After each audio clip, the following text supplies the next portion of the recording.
నమస్తే welcome to T Times box office. ఇక late చేయకుండా ఫిల్మ్ అప్డేట్స్ స్టార్ట్ చేసేద్దామా? అల్లు అర్జున్ ఎలాంటి స్పీచ్ ఇచ్చినా అందులో ఏదో ఒక విషయం హాట్ టాపిక్ అయ్యేలా ఉంటుంది. పుష్ప 2 సినిమాతో చాలా బిజీగా ఉన్న బన్నీ నిన్న మారుతినగర్ సుబ్రహ్మణ్యం అనే సినిమా ప్రీ రిలీజ్ ఈవెంట్లో పాల్గొన్నాడు.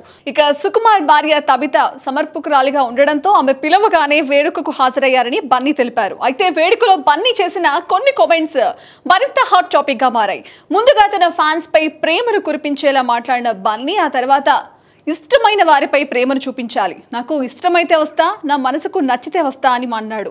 ఇక బన్నీ ఈ విధంగా మాట్లాడడంతో పొలిటికల్ హీట్ మళ్ళీ పెరిగినట్టు అనిపిస్తోంది.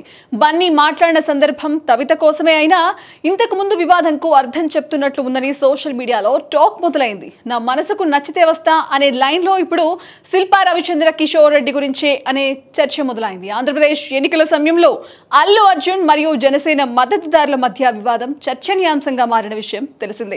ఎన్నికల ప్రచారంలో అల్లు అర్జున్ వైసీపీ అభ్యర్థి శిల్పా రవిచంద్ర కిషోర్ రెడ్డికి మద్దతు ఇవ్వడం వివాదానికి కారణమైంది. ఇక ఈ చర్య జనసేన అభిమానులను, ప్రత్యేకంగా మెగా ఫ్యాన్స్ ను తీవ్రంగా నిరాశపరిచింది.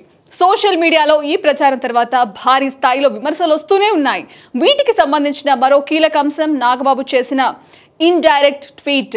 నాగబాబు చేసిన ఈ ట్వీట్ వివాదాన్ని మరింత పెంచింది, కానీ అది కొన్ని గంటల తర్వాత తొలగించారు.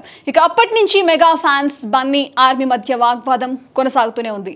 పుష్ప 2 వాయిదా పడ్డానికి కూడా ఈ వివాదం ఒక కారణం అనేలా ఇండస్ట్రీలో కూడా టాక్ వచ్చింది. కానీ మేకర్స్ మాత్రం షూటింగ్ ఆలస్యం కావడం వల్లే అని చెప్పింది. ఇక అంత జరిగినా బన్నీ మాత్రం మౌనంగానే ఉన్నాడు. పైగా బన్నీ సపోర్ట్ ఇచ్చిన శిల్పా రవి ఓటమి చెందాడు.